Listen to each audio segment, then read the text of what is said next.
said, yes. I said, okay, this is Heilongjiang. Well, Baba是黑龙，我是黑人。 I am your son. So, I am the son of the Black Dragon. You should just start telling Chinese people. I am here to stake my claim. This is my land. I have to come. When my pockets getting raped, wow. Officers oversee the demise of the family.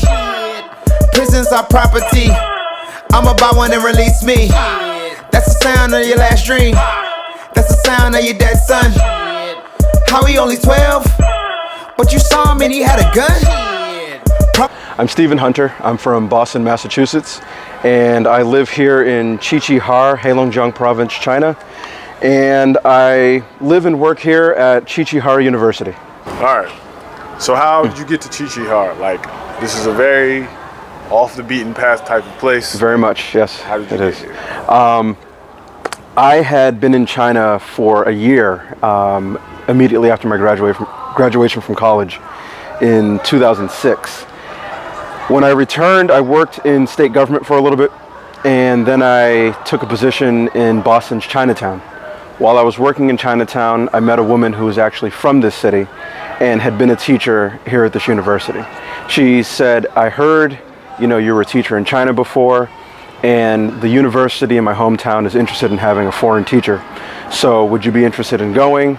And honestly, at first I wasn't very interested, but I came here, I saw the city, I really liked it, and decided to stay a little longer. So what did you like about it out here? The city's quiet. It's quiet. The pace of life is a little bit slower than the chaotic cities of the South. Being from Boston, I'm used to big cities anyway, but coming here, it's a lot more peaceful. The weather can be, hit or miss, but the sky's almost always blue. The air is very fresh here, and that was a big departure from the lifestyle that I experienced living in Guangdong Province. Guangdong Province is much more industrious, a lot more factories, and up here the pace of life is just quite different. Where were you and what were you doing down there? When I was in Guangdong Province, I was in a city called Foshan, and at first I didn't know anything about it. Honestly, my original goal before I traveled was to go to Korea. And while looking for a job in Korea, the agency found a position in China. They said, are you interested? I said, I'm not sure, what city is it? And they said, Foshan. I said, I've never even heard of Foshan. So I got on the internet and I searched the city, and the first thing I see is it's the home of Wang Fei-hung, who's a legendary martial artist. And being that I was into martial arts, I said, of course. So that's how I got to China. It wasn't anything special, like, I loved, the culture or the music or the language. It simply was an internet search, and I saw the movie Once Upon a Time in China when I was younger, which was with Jet Li and Donnie Yen, and he was portraying Wang Fei-hung, and I said, I get a chance to go to that city, I'm going. What even prompted the, idea to go abroad and teach? Well, when I graduated from college, I really wanted to do something different. I had just gotten out of Army ROTC, so I had all these skill sets that I had learned, like map reading and land navigation and swimming and all these different technical skills that made me able to survive very well in different environments. But when it came time to look for a job, a lot of people would say, well, you don't have enough experience. Or they would say things like, well, I don't know if this is going to be a right first job for you, and I found that very frustrating.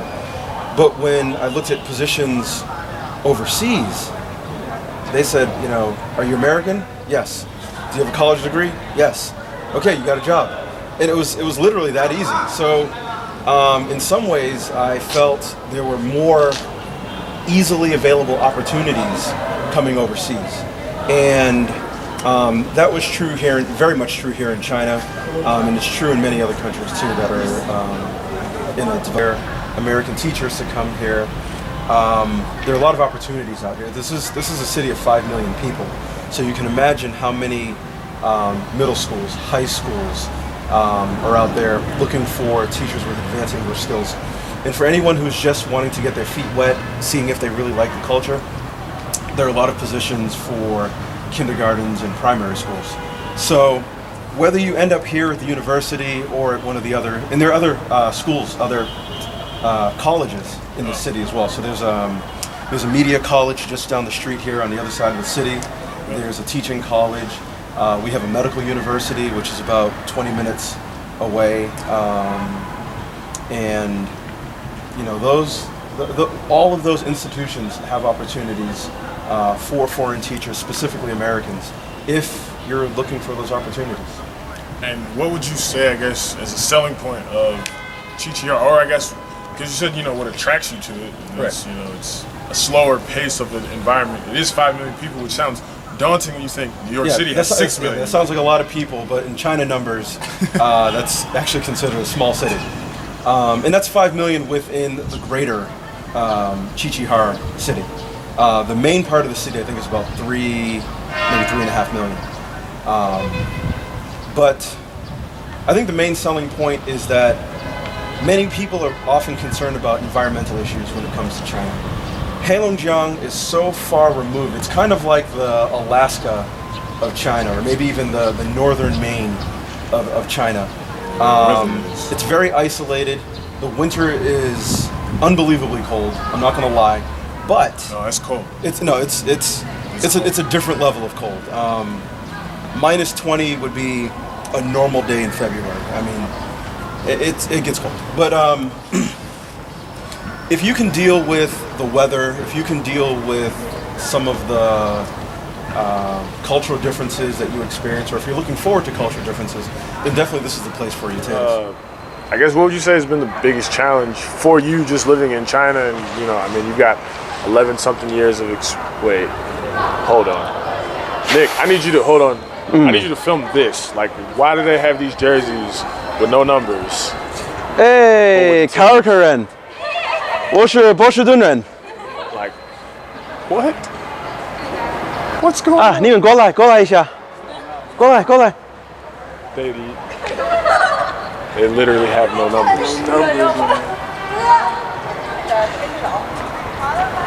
Her sport jersey is blue. 为什么你们穿打篮球的衣服？因为我们毕业了，然后只是照照片，帅一些。They're graduating, so they're all wearing their favorite teams and 照相吗？ Yeah. 因为去照相 they're going to take photos, so. So we have Miami Heat, San Antonio, LA, and Boston. All right. I'm just trying to figure out how they got jerseys and no numbers. All the jerseys are made in China. Come on. Where do you think your jerseys come from? What's been your biggest challenge of, like, what you would say over your time going back and forth and spending extended time in China? Like, I know one thing you said, you know, you avoid some issues because you just don't speak English while you're here, you know, except in the classroom. So. Right. There are a couple of challenges. First is the language barrier. Chinese language has got this long history, and most people who are not Chinese don't speak it. So as I've learned, most people who are not ethnically Chinese don't speak Chinese. So How many different ethnic groups are here? in this city or in this country? Well, oh, yeah, I I guess. think there are 54 in the country. In this city, I know of at least 5, including ethnic North Koreans. Yeah. Some of whom I've made friends with. Yeah. That's cool. So there's one challenge. You got to make friends with people. Yeah. Remove all your isms, culturalisms, racisms, whatever preconceived notion you have in your mind about a lot of stuff. You have to temper that, and then just experience things and be flexible and quick to react in order to either protect yourself or to welcome people in. So you have to have this adaptability that allows you to think on your feet. But I think, you know, honestly, as a Black American, this is my existence anyway, whether I'm home or I'm abroad. So just being flexible, I think, is something that's come natural to me, even just through my upbringing. So, all right. So you got the motorbike, that's how, or the electric bike, you pulled up on it. Yeah. And I'm just trying to figure out, like, do you just not value your life, or is that like this is how Yeah, you get your thrills now as a military person? No, there's a funny story behind it. I'm a martial artist, and I was doing Brazilian Jiu-Jitsu with a group of guys out here. Wow, you're actually now the third person that does Brazilian Jiu-Jitsu on Black in China. Really? Yes. Black in China, Brazilian Jiu-Jitsu. Yeah. Go for it. Y'all are weird to me, but I don't know why you're breakdance fighting. No. Yeah. Yeah, gotta get it in. So, I had hurt my knee pretty bad. It's an old injury that comes back when I run and do some other exercises. And while doing martial arts, I re-injured my knee. And I was so concerned about it this time that I decided to get an MRI. And I found that I have early stage arthritis. I have a partial tear in my meniscus, and I've got some other tendon issues that are going on. So basically, you have no knees. So yeah, I've got no knees, and I started going to the gym to rebuild the muscle around my knees. And while I was injured, it was hard to get around. And this is a very big city and a wide campus. So I went to the second-hand bike market, and I found this thing. And what I liked about it was, you know, a lot of people have these electric bikes, but if you look at the size of my battery, you will see that it's almost twice as large as most other electric bikes. This one is more similar to what the postal workers drive around here. So I get a lot of range on it, and it's a risk, you know, riding out on the street. You know, traffic patterns are not what they are in the States. Are there traffic patterns in China? Oh, there's a I haven't figured it out, but there's a pattern. It's I've been told it's like playing Frogger with your life. I was good at Frogger. You know, I grew up, you know, I was born in the 80s, so you know, I was born in the, yeah, shout out to the 80s babies. You know, if you played Frogger, you know, just try to recall level 3 and you'll make it out here. Oh no. Well, that's why I can't. Yeah. Because I failed that level. Yeah. It's I've had some close calls. I added side view mirrors and oh, those don't come standard. No. Because clearly you don't need your surroundings covered, right? No. So, and I also upgraded the brakes. Oh, so, and I added my lights weren't working, so I replaced all the lights with LEDs, so they're bright at night. I've got a horn. That's as safe as I'm going to get. So if among my side mirrors, horn, brakes, and lights, if anything else happens, at least I've tried. Gave it the old college try. College try. There we go. There's people, you know, I guess, like you're a male. You probably do male things. Who do you do these male things with? You know, dating in China. Okay. Yeah. All right. I'll say this. I'll just put it out there. I was engaged, and it ended up not working out. But it wasn't a cultural issue. It was, you know, some personal things with her family, not with me, but like within her family, and some other things. So, dating in China is not difficult, but there's a huge but here. If you want to just come here and just fool around, this is not really the place. And people might think, nah, I'm not worried about dudes out here. I don't care if he gets jealous. Yeah, but they outnumber you by a lot. And so you don't want to be on the receiving end of negativity when it comes to females. If you're looking to be in a serious relationship, if you really want to be happy and, you know, fall in love and, you know, that whole life, this is a great place. There are some wonderful people here. Dating is different. There are How some. so? That's a whole different video. we have to go next episode. Dating in China. Cultural expectations. If a girl's serious about you, like if she shows that she likes you, this wire's all over me. If she shows that she likes you, she actually sees you as marriage material. So they skip the whole like, oh, you know, I'm feeling you and you're feeling me and da da da da. And we messing around for on and off a couple of years. They don't like do you're that. mine now. No, they're just like, oh, you like me? Like, yeah. So you're serious about me? Yeah. Okay. So I'm gonna introduce you to my parents, and you're like, wait, huh? Life And then you realize, yeah, it comes at you fast. And you're not just marrying her; you're marrying the whole family. Which is why the family dynamic is so important. You know, you and her can get along great, but if there are issues with the family in you, if there are issues within the family, you're sort of taking all of that on, all of those dynamics. Like all the crazy uncles, All of it. the drug dealing cousins. All of it. Well, if there's a drug dealing cousin, they've probably been executed. Justice is swift out here. They have zero tolerance. If you guys don't know, if you have bad habits, don't bring them to China. Unless your name's Jiang Zemin. I ain't getting into that. I still work here. Yeah, so dating in China it comes with its own challenge. For example, another challenge would be, I would not suggest being black, dating a Chinese, and that's male or female, however what the combination is, and then going to a lot of nightclubs. Because you get people who are jealous. And then you get jealousy mixed with alcohol, just like you do in the States, and it can turn into a bad situation very quickly. I've run into situations where I'm with Asian Russians who are Buryat or Yakut, the ethnic minorities in Russia, and people assume that she is Chinese and assume that I am African, and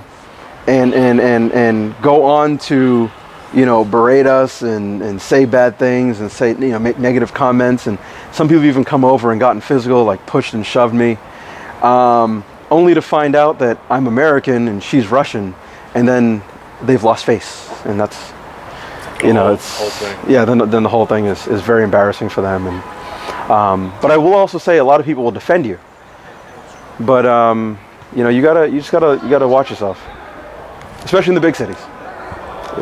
Very much so in the big cities. I feel like it would be more amplified in the smaller places where especially people can keep, I guess, tabs on it. Not tabs isn't the right word, but yeah, you know what I mean. Like, well, everybody knows you. Yeah. You know, and especially if you're black. I mean, if a person's got terrible eyesight and I walk down the street, they're going to know it's me, and they're probably going to be right. And if not, it's going to be one of 10 of us, you know, teachers, or one of 20 of us students. So you can't really get away with doing a lot of,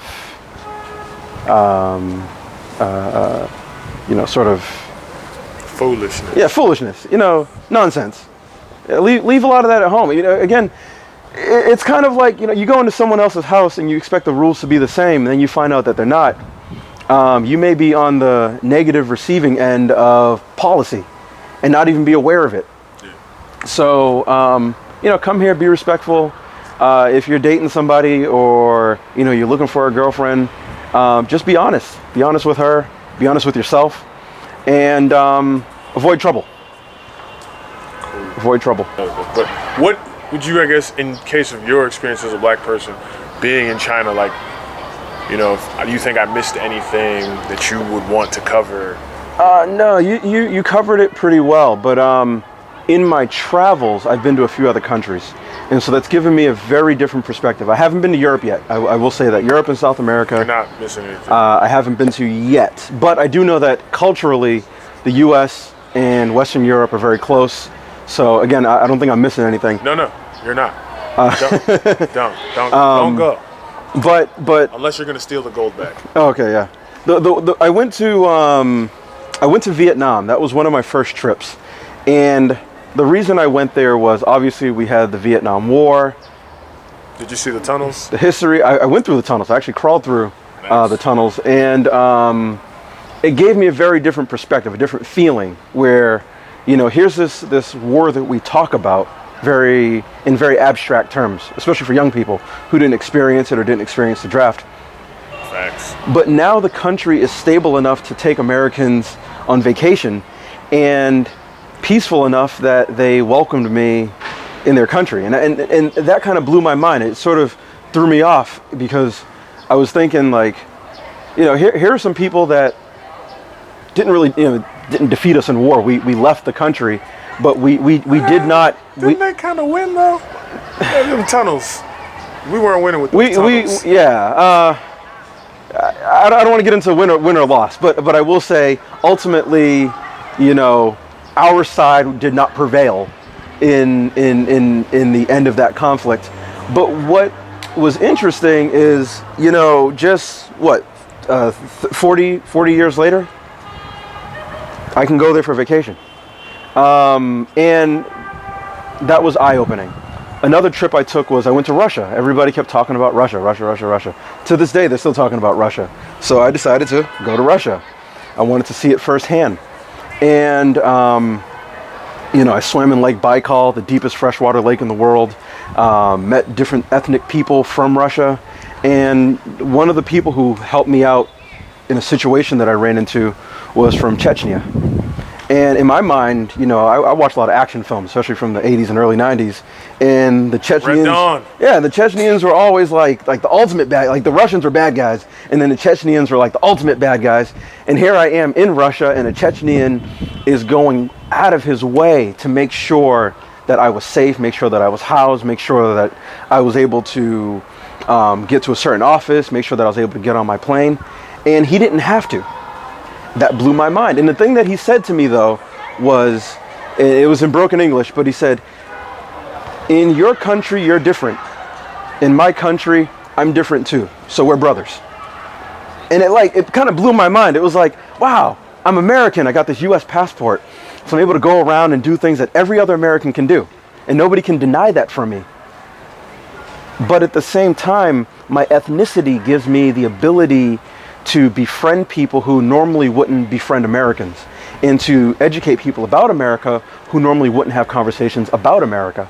And so that really opened my eyes. And then to bring it full circle, I decided to go to Liberia, West Africa.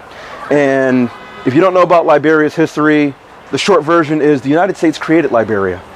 Racists wanted blacks to leave, blacks wanted to leave, and abolitionists wanted to give black people their homeland back. So they all agreed that repatriation, right, get out. They were like, repatriation, you agree? All right. And they went out and they actually bought land and built a country for the liberty of black Americans, and that's Liberia. And I went there and I saw it and I experienced it, and I hear the way people speak, and I learned about their civil wars. And it just really opened my eyes to not only the black diaspora, but the migration of sub-Saharan Africans through the slave trade to the Americas, and then this effort to come back. So it's kind of this full circle. So to bring that back to China is time and time again, things that I hear in the mass media have proven to be false over and over again. Whether it's a communist country like Vietnam, whether it's the former Soviet Union, now Russia, Siberia, whether it's over in West Africa, there's just things that you can only learn by experiencing it. And especially if you are African American, you have that US passport. Just go to the post office, pay the fee. It's under $100, I believe. Nah. What is it now? It's like $140. $140. The price of a pair of sneakers, which I'm sure many people own. Those are actually like $200 now. See, you've been out of touch, man. I've been out of touch, I rock New Balance. So. And for all my DC people, he's not wearing 992s. No. I told you, I'm a Bostonian. I actually go to the New Balance factory outlet, and I like New Balance. Anyway. That is a shameless plug. That is a shameless plug for New Balance. They're not even sponsoring me. New Balance. Hey, I'm going to cut this out unless you... Write a check. We'll leave it in. No, New Balance is a great company. But like I said, they also make shoes in China. So you go to the... You mean the New Bailons? No. I mean, New Balun, Xin Balance, and regular New Balance are all made here in China. Probably in the same factories. I don't know. But what I can say is you have the opportunity to spend a couple $100 and get a passport. No, spend less than $200, you get your passport. For a couple of $100, you can get a plane ticket and be here in this country. You're not going to spend any more than, I would say, $4,000 or $5,000. You can actually get your passport, get a visa, fly to China, enjoy yourself for a week or so, and go back home. And I think that's pretty short money compared to Europe, or compared to a lot of other places. So Yeah, never go to Iceland. that's got to be really expensive. Oh, unnecessarily. Cut all this out. Bringing it full circle to China, there are experiences that you will have here that you would not have gotten anywhere else. And to me, that makes China very much worth it. Right. I just want to thank you. Thank for, you know, being a willing participant on Black in China. And I appreciate it. Thank wish you the best with your program. Thank you for having me. And yeah, I'll make sure, you know, everybody knows you're from Roxbury. I am, yeah. My wonderful film crew standing around. Thanks, guys. Who's this? Yeah.